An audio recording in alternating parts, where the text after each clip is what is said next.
Eu convido você para abrir o texto bíblico em 1 Tessalonicenses capítulo 5. 1 Tessalonicenses capítulo 5, versículos 12 a 28. 1 Tessalonicenses 5, 12 a 28.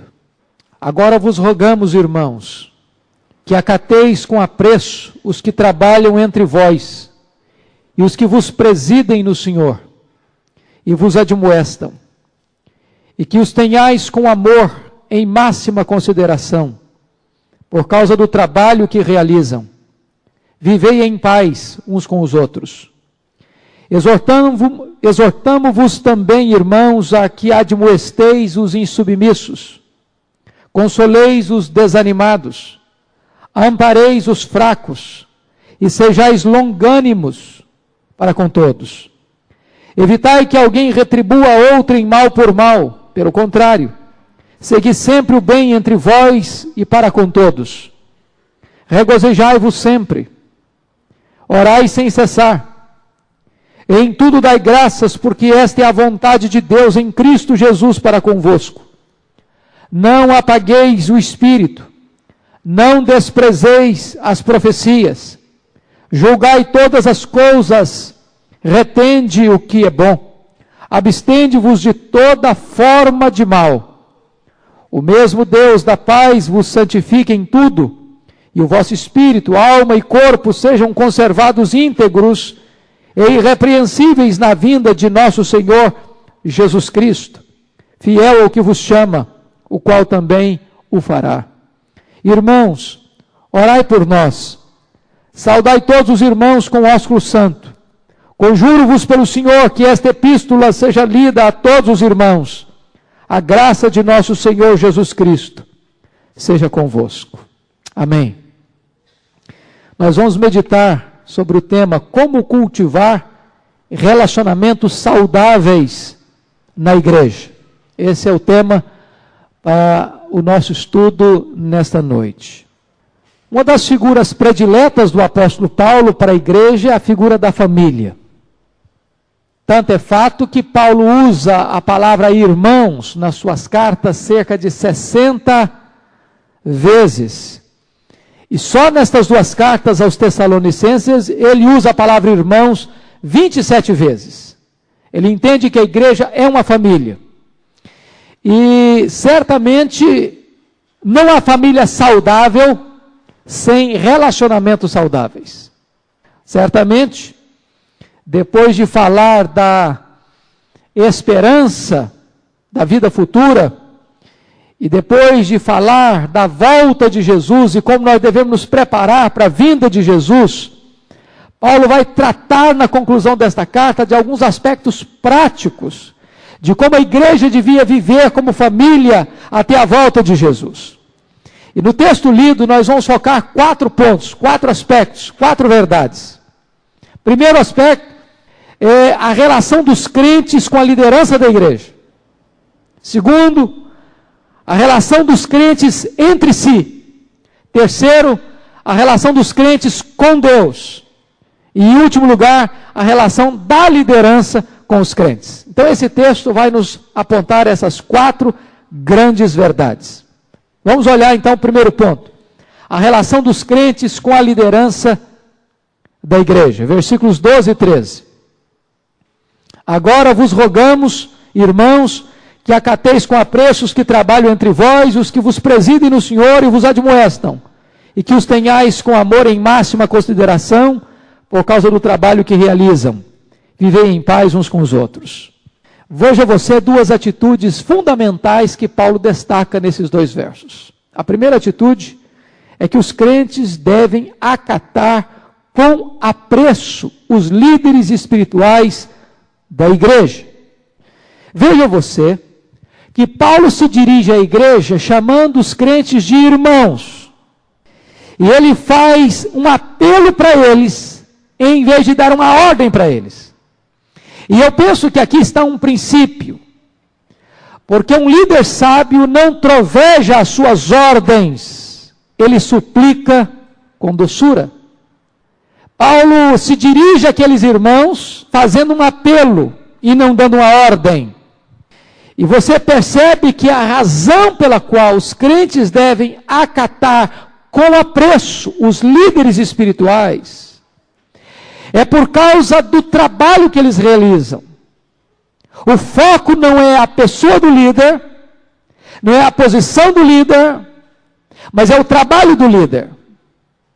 Não é uma questão de prestígio pessoal, mas o trabalho é que faz este homem digno de ser acatado. É o trabalho que ele realiza, que é a sua insígnia e a honra da sua posição e do seu exercício. Note que Paulo vai chamar estes líderes de trabalhadores, de superintendentes e de admoestadores. É isso que ele menciona aí. Os que trabalham, os que presidem e os que admoestam. Paulo não está falando aqui de 3 grupos distintos de pessoas. Ele está falando de um grupo só. Dos líderes que trabalham, que presidem e que admoestam. E aí Paulo está mencionando aqui, e eu quero agora destacar, essas 3 áreas, ou esses 3 aspectos do trabalho do líder. Primeiro, a liderança é um posto de trabalho e não uma plataforma de privilégios.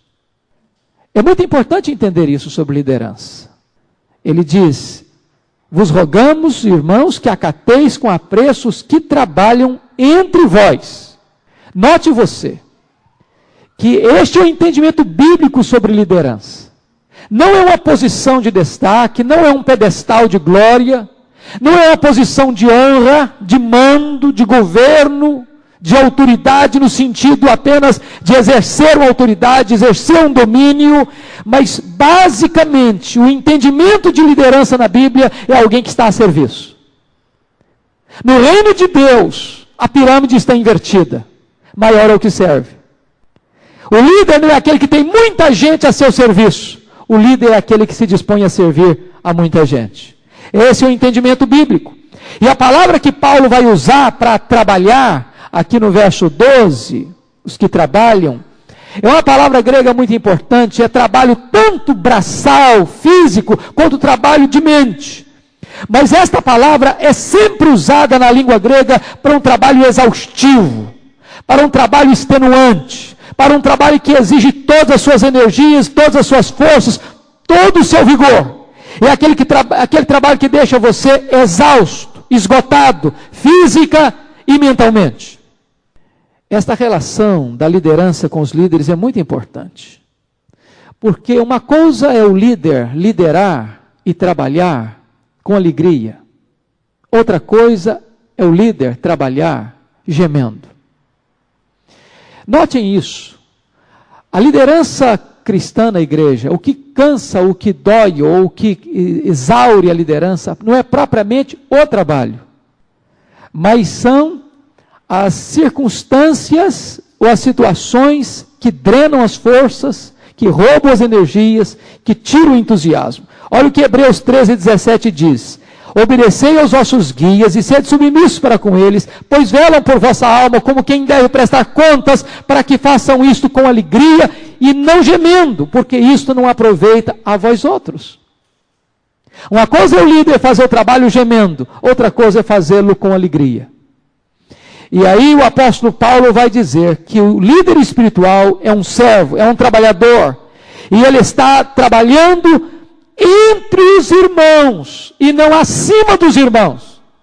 Os que trabalham entre vós, igual a vós, na mesma posição de vós, e não alguém que está acima, como dominador do rebanho, mas como servo do rebanho. Segundo lugar, a liderança é um ministério de presidência dada por Deus e que vos presidem no Senhor. Note você que essa palavra presidir aqui traz a ideia de liderar, mas também traz a ideia de proteger e de cuidar. Então, presidir não é apenas aquela presidência burocrática, aquela presidência em que a pessoa assume um papel atrás de uma mesa ou na direção de uma reunião eclesiástica, A ideia de presidir aqui é muito mais a ideia de pastoreio, de cuidado, de assistência, daquele que tem a preocupação e o cuidado com o rebanho. Esta é a ideia aqui de presidir. E se você perceber algo maravilhoso, é que Paulo está mencionando aqui que esta presidência não é autoimposta. Ela é delegada por Deus, como um pai que na família exerce a sua liderança, o seu cuidado, e ele foi colocado ali como autoridade dessa família por autoridade divina e a exerce no Senhor. Notem isso, que é uma liderança espiritual, é presidir no Senhor. Ao mesmo tempo que ele trabalha ele preside no Senhor. No mesmo tempo que ele é um coigual, ele está colocado por Deus numa posição de ascendência, não para governar com um braço de ferro, mas para estar como que na posição da palavra bispo na língua grega, é aquele que olha por cima, é aquele que tem a visão do todo, é aquele que tem o cuidado do todo, é aquele que vela pela alma do rebanho. E essa é a posição que Paulo está querendo nos oferecer aqui. Terceiro lugar, a liderança é um trabalho de exortação e encorajamento. Quando diz no versículo 3 aqui, e vos admoestam, esta palavra é uma das palavras mais ricas do Novo Testamento. É a palavra que leva ao confronto, mediante a palavra, para despertar na vida do confrontado a consciência da necessidade de acertar sua vida com Deus. De regra, essa palavra traz a ideia de exortar alguém que está vivendo fora do trilho, fora da vereda, fora do caminho, para voltar para o caminho, para acertar a vida com Deus. E notem vocês que o líder tem esse direito e tem esta autoridade, porque foi colocado nessa posição pelo próprio Deus. É por isso quando Paulo escreve lá, falando com os presbíteros de Éfeso, ele diz: o Espírito Santo vos constituiu bispos, para pastoreares a igreja de Deus, a qual ele comprou com seu próprio sangue. E ele trabalha o aspecto não só do pastoreio, mas agora também o aspecto da vigilância. Porque entre vós penetrarão lobos vorazes que não pouparão rebanho. E dentre vós mesmos se levantarão homens falando coisas pervertidas para arrastar atrás de si as ovelhas. Então o papel do líder na admoestação é também um papel de vigilância e de proteção, para que esta ovelha não se desvie, não se afaste do caminho da verdade. Segundo ponto que nós vamos mencionar é que os crentes devem amar e considerar profundamente os líderes espirituais. Versículo 15. E que os tenhais com amor em máxima consideração.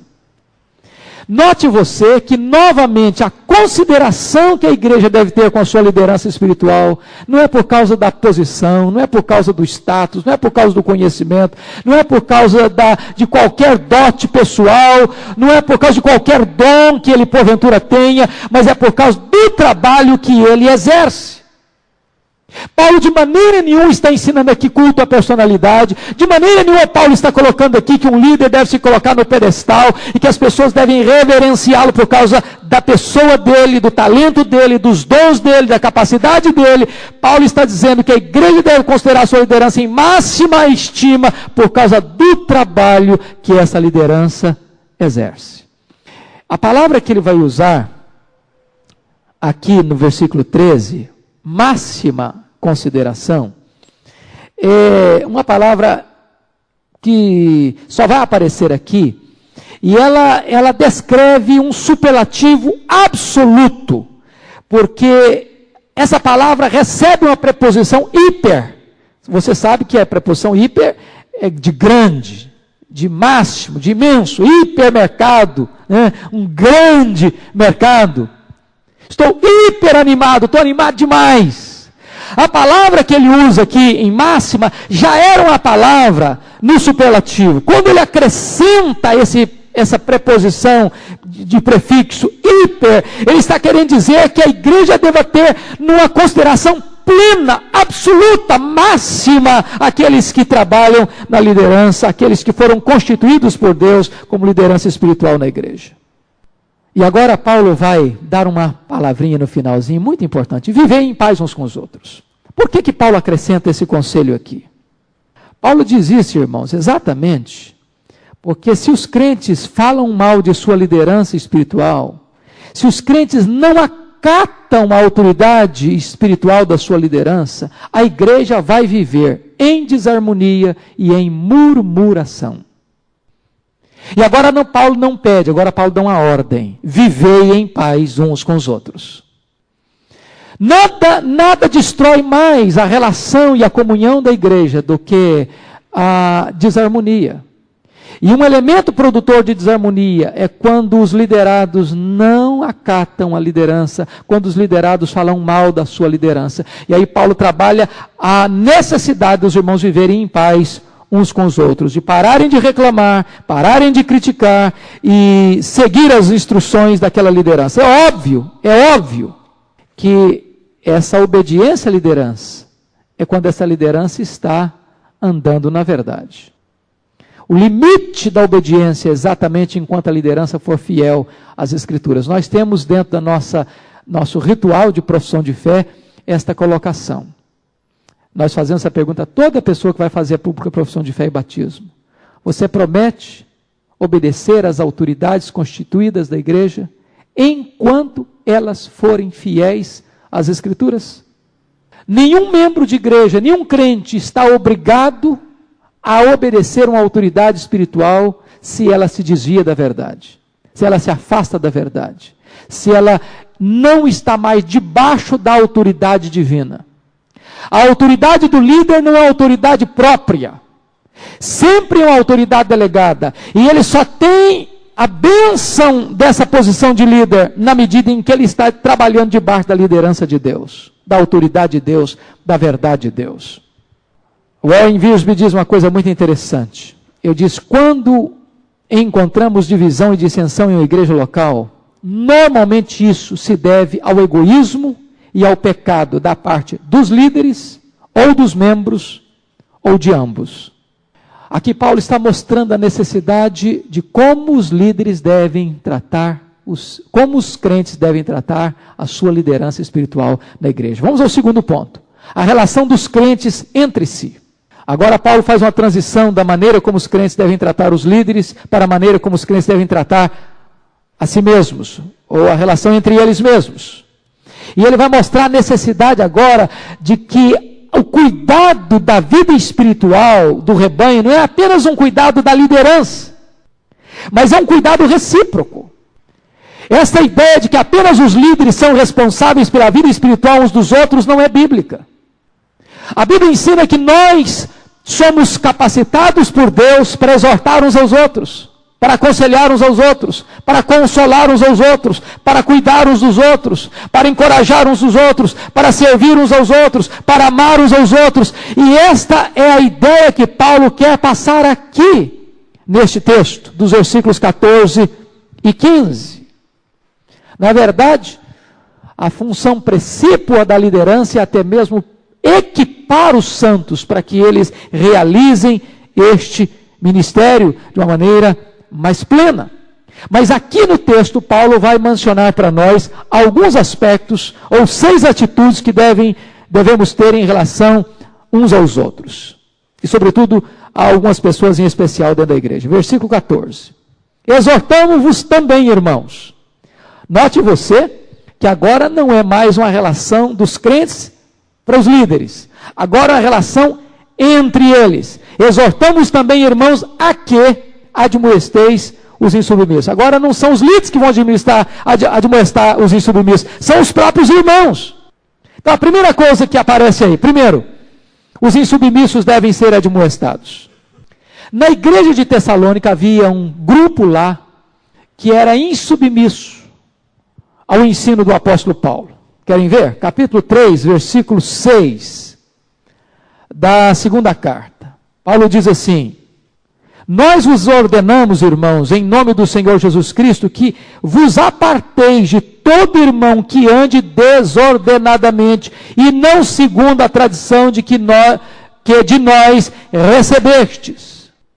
Aí o versículo 11: Pois de fato estamos informados de que entre vós há pessoas que andam desordenadamente, não trabalhando, antes se intrometem na vida alheia. Então Paulo já tinha um grupo dentro da igreja que não acatava suas orientações, que não acatava os seus ensinos. E essa palavra que aparece aqui para insubmissos é uma palavra muito interessante. Era uma pessoa que vivia desordenadamente, seja na vida civil, seja na vida militar. Essa palavra foi cunhada exatamente para aquele agrupamento de soldados que está se enfileirando para marchar. E um soldado dizia: eu não vou marchar de acordo com as regras. Ele dizia: eu não vou fazer isso. Todo mundo está fazendo, mas eu não vou fazer. Ele se rebela. Ele não entra na padronização dos outros. Ele quer ser diferente. Ele quer contestar. Ele quer exatamente fazer o contrário que todo mundo está fazendo. Essa palavra, mais tarde, foi usada, e aqui é empregada exatamente nesse termo, para aquele time lá da igreja de Tessalônica, que não queria trabalhar. Foi usado para os preguiçosos, ou para os vadios, para determinado grupo dentro da igreja que não entendeu a pregação de Paulo sobre a segunda vinda de Cristo e abandonou seu trabalho, abandonou seu emprego, abandonou seu empreendimento, e de repente pensando que Jesus ia voltar amanhã, e Jesus não voltou, e aí não tinha mais trabalho, não tinha mais emprego, não tinha mais salário, não tinha mais subsistência, não tinha mais provisão, e eles começaram a querer viver às custas dos outros irmãos, e acabaram se intrometendo na vida alheia. E Paulo então escreve esta carta para dizer da necessidade dessas pessoas serem exortadas e confrontadas. Ele chega a dizer na segunda carta: aquele que não quiser trabalhar também não coma. Segundo aspecto, segunda coisa que ele menciona aí em versículo 14: os desanimados devem ser consolados. Olha aí.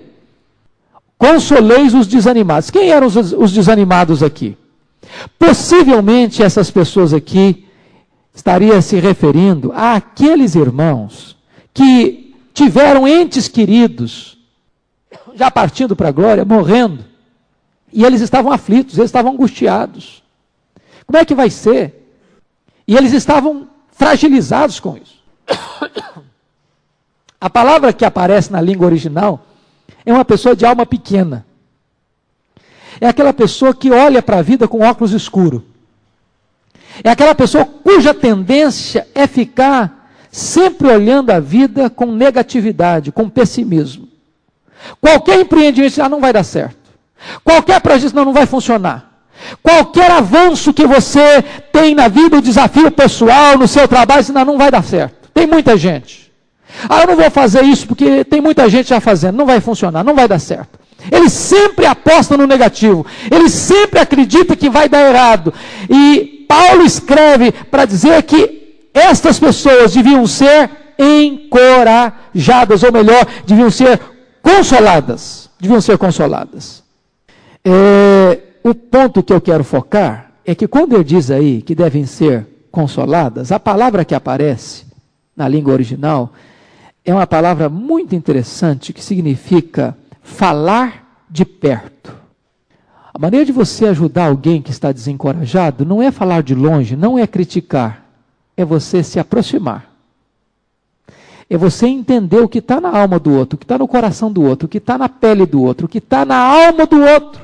É se aproximar, é chegar junto, é conversar de uma maneira mais íntima, mais plena, mais profunda. Terceiro lugar, diz aí: os fracos devem ser amparados, versículo 14 ainda.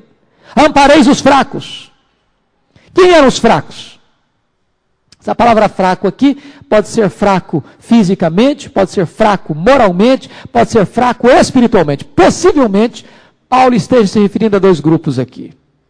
Se você notou no capítulo 4, versículos 3 a 8, Paulo falou de alguns crentes que estavam sendo seduzidos pela imoralidade. Nós conversamos sobre a cultura grega de Tessalônica, de como a cultura grega era eivada de imoralidade, de impureza, de como a sexualidade era desenfreada na cultura grega, E alguns crentes egressos dessa cultura ainda estavam sendo tentados a voltar a ela, tentados a não lidar com a santidade do corpo, não sabendo lidar com a questão do corpo. E essas pessoas, Paulo chama essas pessoas de pessoas fracas, que precisavam ser fortalecidas. Ou esta palavra fraco pode significar outra coisa. Na teologia de Paulo, fraco era aquele crente que vivia com legalismo. Era aquele crente que tinha dificuldade de entender a sua liberdade em Cristo. Então ele era dirigido por regras, por normas, por preceitos. Não come isso, não come aquilo, guarda este dia, guarda aquele outro dia. Se escandalizava com os irmãos que comiam carne. Eram duros e implacáveis nas suas críticas. Então Paulo chamava essas pessoas de fracas, e elas tinham que ser fortalecidas, elas tinham que ser amparadas. Quarto lugar, todos devem ser tratados com longanimidade. Olha o versículo 14. Sejais longânimos para com todos. Essa palavra longânimo é uma das palavras mais ricas da Bíblia. É a palavra paciência com pessoas. No grego tem duas palavras para paciência. Paciência com circunstância e paciência com pessoa. Tem muita gente que tem uma capacidade imensa de ter paciência com as circunstâncias, mas tem um estupim curtíssimo para lidar com gente. Tem gente que já sabe lidar com gente, mas não sabe lidar com a adversidade. A palavra longânimo aí é a palavra macrotimia, e a palavra vem do grego macro. Timia aí é a questão do ânimo. Macrotimia é quando você tem um ânimo que você espicha, e ainda pode espichar um pouco mais. Você que foi criança e ainda lembra da historinha da seta, né? Você matava passarinho, hoje não pode matar passarinho mais. Matar com seta, você espichava a borracha, espichava, ainda podia espichar mais um pouco. A ideia é essa, é de que você tem um ânimo longo. Alguém pisa no seu calcanhar, em vez de você devolver o mal com o mal, você aguenta um pouco mais. Você dá outra face, você caminha a segunda milha, você dá a capa, não só a sua túnica, é aquela pessoa que tem a capacidade de tolerar. Tolerar. É essa a ideia que Paulo quer passar aí na questão dos relacionamentos. Quinto lugar, Paulo diz, versículo 15, não se deve pagar o mal com o mal. Evitai que alguém retribua outrem mal por mal. Notem você que ele está pedindo os crentes para exercerem vigilância dentro da comunidade. Olha o que ele está dizendo, evitai que alguém retribua a outrem mal por mal. O Paulo está dizendo o seguinte, irmãos, estejamos atentos à vida uns dos outros. Se você perceber que algum membro da igreja pagou alguém mal com mal, vá lá, exorte, ajude, não deixe isso acontecer. E aí, queridos, é preciso entender a própria vida de Paulo. Paulo foi um homem que viveu o ministério dele todo debaixo de pressão, de incompreensão. Foi preso, foi torturado, foi açoitado, foi enxotado, foi expulso, foi açoitado com varas. E se Paulo não lidasse de maneira correta com esta questão dos seus sentimentos, ele teria afundado-se num pântano de amargura e de revolta. Mas este homem vai ensinar sempre esse aspecto, de você não pagar o mal com o mal. Aliás, alguém já disse que pagar o bem com o mal é demoníaco. Pagar o bem com o bem é humano. Mas pagar o mal com o bem é divino. E já que nós somos filhos de Deus, temos a natureza, temos o caráter do Pai, somos coparticipantes da natureza divina, nós devemos pagar até o mal com o bem. Pagar o mal com o mal, isso é retaliação, isso é vingança. E a vingança pertence ao Senhor e não a nós. Veja você que isso foi o que Paulo ensinou e o que Jesus ensinou, que nós devemos amar os nossos inimigos, abençoar os que nos perseguem e orar por eles. Sexto lugar, e último lugar aí desse ponto, a prática do bem deve ser exercida na igreja e fora dela, versículo 15, olha aí, pelo contrário, segui sempre o bem entre vós, note aí entre vós, e para com todos. Então veja você que a ética cristã não é uma ética intramuros. Não basta você viver bem com a sua família, você tem que viver bem com o seu vizinho. Não basta você tratar seus filhos, seu marido, sua esposa, seus pais de maneira polida e elegante. Você tem que tratar também os de fora com elegância. A Bíblia diz que o crente precisa ter bom testemunho também dos de fora. A sua vida precisa ser irrepreensível. E aí Paulo mostra a necessidade de você viver bem dentro da igreja e viver bem também em relação aos que estão fora da igreja. Terceiro ponto, a relação dos crentes com Deus. Versículos 16 a 22. E Paulo vai nos mostrar aí algumas coisas importantíssimas. Em primeiro lugar, o crente deve ter uma alegria ultra circunstancial. Versículo 16, regozijai-vos sempre. A alegria nossa, irmãos, não é nem ausência de problema, nem presença de coisa boa. A alegria do cristão não é circunstancial. A alegria do cristão não é uma pessoa. É uma pessoa. É Jesus. Agora ele vai focar duas coisas aí. Primeiro, a alegria é imperativo. Regozijai-vos. É uma ordem, é um mandamento. Você e eu não temos a opção de sermos uma pessoa triste. Isso é impressionante. Ser uma pessoa triste é uma desobediência a um mandamento claro de Deus. Regozijai-vos. De tal maneira que eu não tenho opção. Eu tenho que obedecer. Por quê? Porque a alegria é a marca do cristão. O evangelho é boa nova de alegria.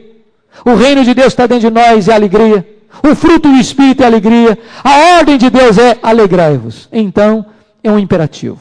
Segundo lugar, a alegria diz aí que ela é ultra circunstancial, não depende das circunstâncias. Por quê? Porque diz, regozijai-vos sempre. Já que você e eu não estamos imunes das vicissitudes da vida, então você tem que se alegrar, apesar, a despeito das circunstâncias. Até porque estar alegre quando está tudo bem, o ateu consegue também. O segredo do cristão é que ele pode ser uma pessoa alegre e regozijar-se, mesmo nas circunstâncias difíceis e adversas. Outro ponto, segundo ponto. O crente deve manter um espírito contínuo de oração, orai sem cessar. E aqui temos que entender. De jeito nenhum Paulo está dizendo que você tem que orar 24 horas por dia, no sentido que suas cordas vocais não tenham descanso. Aí você deixa de fazer o seu trabalho para orar. Aí, em vez de você estudar para a prova, você vai orar. Não é isso que Paulo está querendo dizer. Orar sem cessar aqui, a ideia é que você precisa manter uma sintonia tal com Deus, que a oração seja algo natural para você, como é algo natural para você respirar. É você andar em sintonia com Deus. É você orar com palavras e orar com pensamento. Você está indo para o seu trabalho, você está em espírito de oração. Você está estudando, você está orando. Você está dormindo, você está sintonizado com Deus. É aquela intimidade com Deus que torna-se algo natural, contínuo, constante. Ou seja, você não é aquela pessoa que ora apenas quando você vai para uma reunião de oração, para uma vigília. Ou para aquela hora, quando vai dormir, quando vai acordar, quando vai tomar uma refeição. Não, você ora independente de uma hora específica, de um lugar específico. Você tem espírito de oração. Terceiro lugar, o crente deve dar graças em todas as circunstâncias. Versículo 18, em tudo dai graças, porque esta é a vontade de Deus para convosco. Só explicando aqui. Tem muita gente que não entende corretamente esse versículo, e se você ler o louvor que liberta, o autor parece que não entendeu bem isso. Por exemplo, chegou uma irmã no gabinete do pastor, dizendo, pastor, eu estou arrasada. Falou, o que foi, minha irmã? Meu marido me traiu. Meu marido adulterou com outra mulher. Aí o pastor disse, minha irmã, só tem que dar graças a Deus por isso. A Bíblia diz, em tudo dá graças. Será que é isso que Paulo está ensinando? Será que a Bíblia nos ensina a dar graças pelo mal moral? Será que nós podemos dar graças por aquilo que Deus abomina? Por exemplo, vamos imaginar que um filho chega para o pai e diz: pai, olha, eu estou enfiado nas drogas. Não, meu filho, vão dar graça a Deus, que em tudo devem dar graça. É isso que Paulo está ensinando? Claro que não. Claro que não. Nós não podemos dar graças a Deus pelo mal moral. Nós não podemos glorificar a Deus por aquilo que Deus abomina. Então o que Paulo está dizendo? Em tudo dai graças, porque esta é a vontade de Deus. O que ele está dizendo é que você entende que Deus está no controle de todas as coisas, e até mesmo aquilo que as pessoas fazem para você de mal, até as tragédias que acontecem na vida, Deus pode reverter isso em bênção. Você não dá graças pelo mal em si, nem Paulo está dizendo que tudo que acontece com você é coisa boa. Quando Paulo diz, por exemplo, em Romanos 8, 28, sabemos que todas as coisas cooperam para o bem daqueles que amam a Deus. Paulo não está dizendo que tudo que acontece com você é coisa boa. Querem ver um exemplo? Quando os irmãos de José odiaram a ele, tramaram contra ele, jogaram numa cacimba, tiraram-no de lá, venderam-no para o Egito, aquele ato foi um ato mau. Não era um ato bom. Mas Deus, pela sua soberania e providência, transforma algo que foi mal em bom, em bem. Você dá graças a Deus é por causa da sua providência generosa. E aí, nós temos que entender que o crente não é masoquista. Não é masoquista. O crente não tem prazer de sofrer. Nenhum crente chega do médico e o médico diz: você está com a doença grave. Louvado seja Deus, aleluia, porque eu estou doente. Ninguém faz isso, e nem deve fazer, e nem precisa fazer. Não é isso que Paulo está ensinando. O que você pode fazer é que, a despeito da enfermidade, você diz: Deus é soberano, e Ele há de transformar este mal em bem, Ele há de abençoar-me de tal maneira que até no sofrimento e até na dor, eu posso glorificá-lo. Aí eu tenho que concordar com o poeta inglês William Cowper: por trás de toda providência carrancuda, esconde-se uma face sorridente. Quarto lugar, o crente não pode apagar a influência do Espírito Santo em sua vida. Versículo 19, não apagueis o Espírito. É claro que Paulo aí está usando a figura do fogo como um símbolo do Espírito. E o Espírito é simbolizado na Bíblia pelo fogo, pela água, pela pomba, pelo vento, pelo hálito, pelo azeite. E aqui ele está mostrando que o Espírito Santo pode ser apagado como uma chama. E como é que você apaga uma chama? De duas maneiras: ou retirando o oxigênio que alimenta a chama, ou você jogando, por exemplo, um monte de terra em cima dela, ou um balde de água. Se você parar para perceber, como é que você pode apagar o Espírito? Exatamente removendo o oxigênio que alimenta essa chama. E se você perceber, está aí no contexto: orai sem cessar, daqui a pouquinho, não desprezeis profecia. Esse versículo está exatamente entre essas duas vertentes: oração e Bíblia.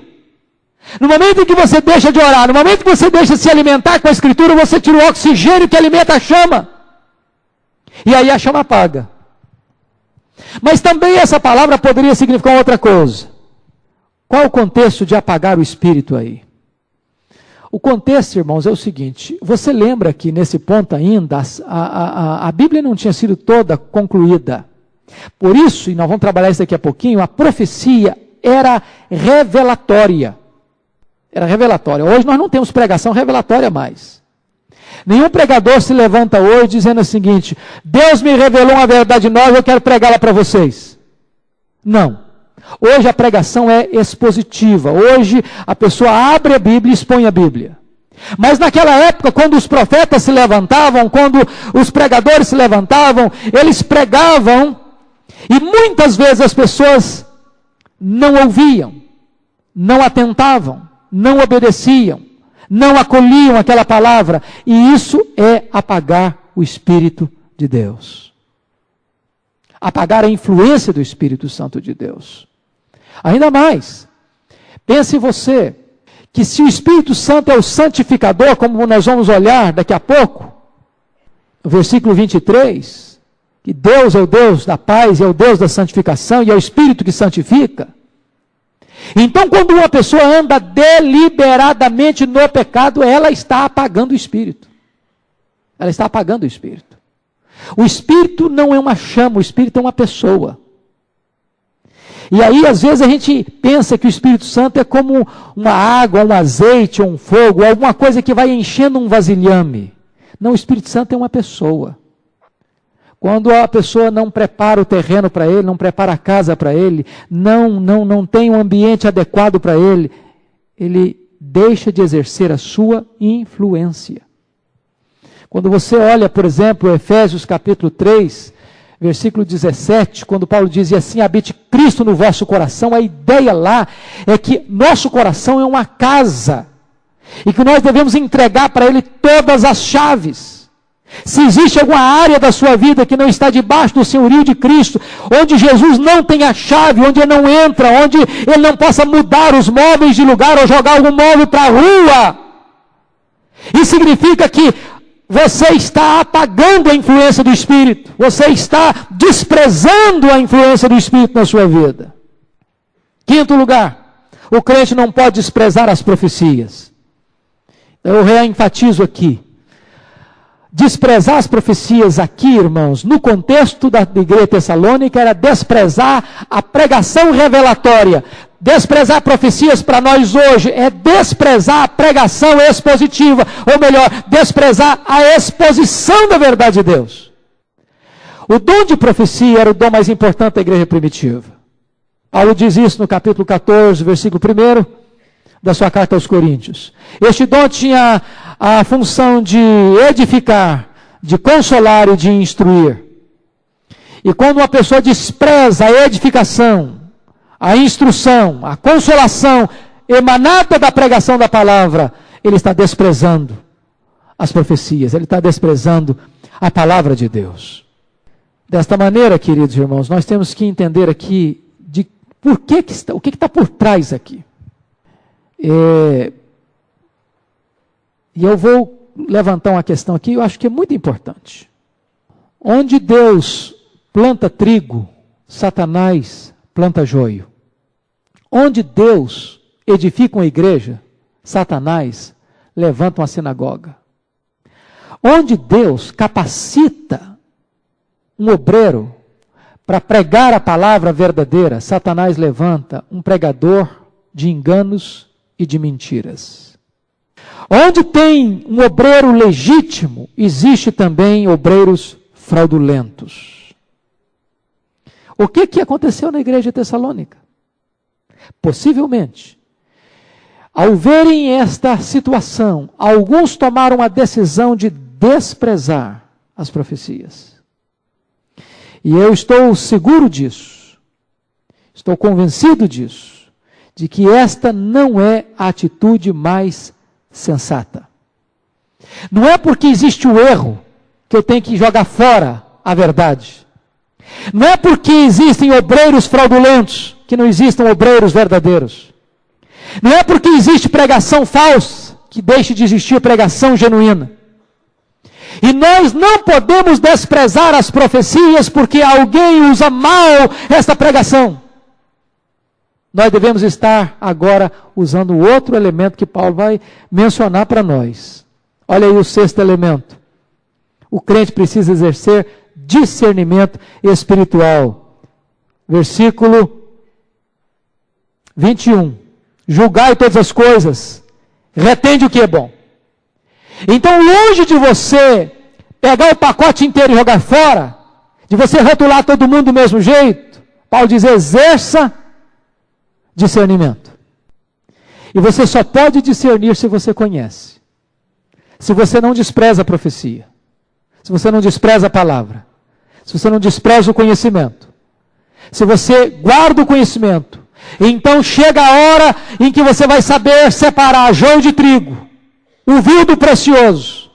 O mentiroso do verdadeiro. O legítimo do falsificado. Você vai poder provar. A palavra aqui no grego, julgai, é a mesma palavra para provai. Era a mesma palavra que os ourives usavam para depurar o ouro e separar a escória do metal precioso. Você precisa ter essa capacidade de distinguir, de separar o que é vil, o que é precioso, o que é de Deus, o que não é de Deus. Você precisa exercer discernimento espiritual. Em outros termos, você não pode engolir tudo que as pessoas falam em nome de Deus. Você não pode aceitar tudo que as pessoas dizem que vem em nome de Deus. Você precisa ser um crente bereano, examinar na Escritura. Lá em 1 Coríntios 14, 29, Paulo diz que quando um profeta prega, fala, os outros julguem. Ou seja, você tem que exercer discernimento espiritual. Vamos ainda a um outro ponto, a um sétimo ponto. Olha aí, por favor. O crente deve fugir de toda a forma do mal. Versículo 22. Abstende-vos de toda forma de mal. Irmãos, isso é extraordinário. Porque o crente não pode viver uma vida misturada, imiscuída, compactuada com qualquer coisa que não esteja verdadeiramente aprovada por Deus e na luz. Ah, mas eu vou lá para influenciar. Ah, mas eu vou lá só para ver. Ah, mas eu vou lá só para ouvir. Ah, mas eu vou lá só para ver como é que funciona. Paulo diz: abstende-vos de toda forma de mal. Mantenha-se distante, não faça, não veja, não fale, não ouça, não vá, não participe, não entre nessa forma, não entre nesse esquema. Esta é a colocação de Paulo. Abstende-vos, é uma ordem de Paulo, para você e para mim, de toda forma de mal. E vamos ao último ponto então, queridos, ao quarto e último ponto. A relação da liderança da igreja com os crentes. Nós já vimos a relação dos crentes com a liderança, dos crentes entre si, dos crentes com Deus. Agora vamos ver o inverso, a relação da liderança da igreja com os crentes. Tem 5 pontos aqui que eu brevemente vou destacar. Primeiro, o líder espiritual deve orar pelos crentes. Versículos 23 e 24. Paulo começa a orar pela igreja. O mesmo Deus da paz, ele fala da fonte dessa bênção. Vos santifique em tudo. Note que Paulo não está pedindo dinheiro, prosperidade, sucesso, saúde. Paulo está pedindo santidade. Como nós precisamos de voltar aos princípios apostólicos. É uma coisa dolorosa, triste, quase que lamentável, você vê que uma bênção, que é o poder da comunicação, da televisão, esteja sendo tão mal usado nos dias atuais. Hoje o Brasil não perde em nada para os Estados Unidos do ponto de vista de quantidade de programas evangélicos.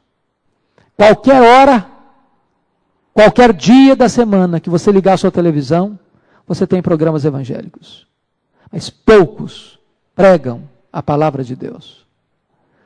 Todo o foco é em cima de dinheiro, de riqueza, de milagre, de saúde, de prosperidade, de sucesso. Campanhas e mais campanhas são feitas em cima disto. Eu fiquei perplexo há poucos dias, quando um desses pregadores da IURD estava pregando para uma grande multidão, e na medida em que ele pregava, ia passando num telão muito bonito, muito chique, alguns carros importados, mas não são desses carrinhos nossos não. Carro de 400 mil reais, de 500 mil reais, mansões, que eu acho que no Brasil é capaz de não ter igual. E o pregador estava estimulando as pessoas: é isso que você merece, é isso que você tem direito, é isso que você precisa. Você perceba uma coisa, leia todas as orações que Paulo fez em favor dos crentes. Ele vai sempre pedir para a igreja bênçãos espirituais. Está pedindo santidade para a igreja. Santidade. E você vai perceber que ele vai pedir que essa santidade seja plena, seja completa, seja uma santidade que alcance todas as áreas da vida, todo o ser, toda a personalidade. E chega no verso 4 e diz que fiel o que vos chama, o qual também o fará. E diz: esse Deus é o Deus que responde às orações, é o Deus que atende a nossa súplica. Segundo ponto, o líder espiritual deve pedir oração dos crentes. Versículo 25. Irmãos, orai por nós. Eu acho isso tão bonito, irmãos. Paulo não era aquele líder autossuficiente. Paulo dizia: olha, eu preciso das orações de vocês. Ele sempre pediu oração por ele, para Deus abrir as portas para o Evangelho, para Deus abrir as portas da cadeia, para ele poder visitá-los outra vez, para que ele pudesse ser fortalecido para pregar a palavra. Paulo era o maior teólogo, Paulo era o maior evangelista, Paulo era o maior pastor, Paulo era o maior missionário, Paulo era o maior plantador de igrejas, e Paulo tinha uma bonita e saudável teologia da oração, e ele orava. E ele não só orava, ele pedia oração. Ele acreditava que Deus agia por meio da oração. O líder precisa revelar a sua necessidade de ser assistido por Deus mediante as orações dos seus liderados. Charles Haddon Spurgeon relata num dos seus livros que o ponto mais alto do tabernáculo de Londres, onde 12 mil pessoas se reuniam a cada domingo, é que toda segunda-feira, cerca de 5 mil pessoas se reuniam para orar. E dizia que a reunião mais importante daquela igreja era a reunião de oração daquela igreja em seu favor, para que a pregação pudesse alcançar milhares de pessoas. É fundamental que haja oração no banco, para que haja poder no púlpito. É necessário que haja esta parceria, que haja esta mutualidade de oração e de intercessão. O líder orando pelos liderados, os liderados orando pelos líderes. Terceiro lugar, o líder espiritual deve estimular a comunhão fraternal. Versículo 26, saudai todos os irmãos com ósculo santo. É claro, irmãos, que o ósculo aqui é um elemento cultural. É um elemento cultural. Lá, no mundo antigo, o ósculo era um aspecto de cumprimento. Talvez nós aqui no Brasil seja o nosso apertar de mão. Bom dia, boa tarde. E quando você for, é claro, para não machucar a mão da pessoa também, mas o cumprimento, até a maneira de você pegar na mão da pessoa, revela o grau da intensidade desse cumprimento. Tem gente que dá bom dia assim de mão aberta, nem fecha a mão, né? Parece que só encosta. O cumprimento ele é fundamental, é um gesto cultural de valorização da pessoa. O que Paulo está estimulando aqui é a necessidade de relacionamentos profundos, legítimos, calorosos, afetuosos, gentis. O que Paulo está me ensinando aqui é o princípio da afetividade. Afetividade. Eu nunca me esqueço, um dia uma pessoa me disse: pastor, eu valorizo o abraço que o senhor me dá na porta da igreja, porque é o único abraço que eu recebo na semana. Eu creio firmemente nisso, irmãos. Quando uma pessoa vem à igreja, às vezes ela está precisando não apenas de ouvir um sermão, de escutar um coral, de ouvir uma música, de cantar uma música. Ela está vindo à igreja necessitada também de um abraço fraternal, de um aperto de mão, de alguém que olhe nos seus olhos e diga: meu irmão, você é muito importante aqui. Você é precioso para a vida dessa igreja. Você é bem-vindo aqui. É isso que Paulo está ensinando. Esse é o princípio da afetividade. Penúltimo lugar, olha aí comigo, por favor.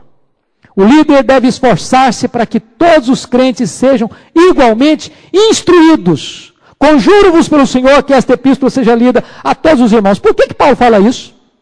É bem provável que aqueles insubmissos, que aqueles que estavam vivendo desordenadamente, ao saberem que Paulo tinha mandado uma carta para a igreja, no culto público onde esta carta deveria ser lida, eles diziam: nós não vamos aparecer lá, nós não vamos lá. Aí Paulo diz: eu quero que vocês façam um empenho, para que nenhum membro da igreja falte, quando esta carta instrutiva for lida na igreja. E o que eu acho maravilhoso é que parece que Paulo parte do pressuposto que quando aquela igreja se reunia, todos os crentes estavam presentes. Hoje, às vezes, nós não somos tão cuidadosos nesta questão da assiduidade. E Paulo roga para que a igreja seja assídua, para que a igreja seja instruída, para que ninguém fique de fora desta instrução da verdade da Escritura. Finalmente, concluindo, a liderança espiritual deve invocar a bênção do Senhor Jesus sobre os crentes. E eu acho isso bonito, porque o líder entende que a bênção que deve sustentar o povo não procede dele mesmo. Mas esta bênção vem do alto, vem de Deus. É muito comum hoje você escutar alguns líderes orando, dizendo: eu te abençoo, eu te abençoo, eu te abençoo. E perderam de vista a questão de que quem abençoa não somos nós, é Deus. O líder é apenas o instrumento para rogar a Deus a bênção para o povo. Mas ele entende que a bênção não flui dele, flui do alto, flui de Deus, flui do Senhor Jesus.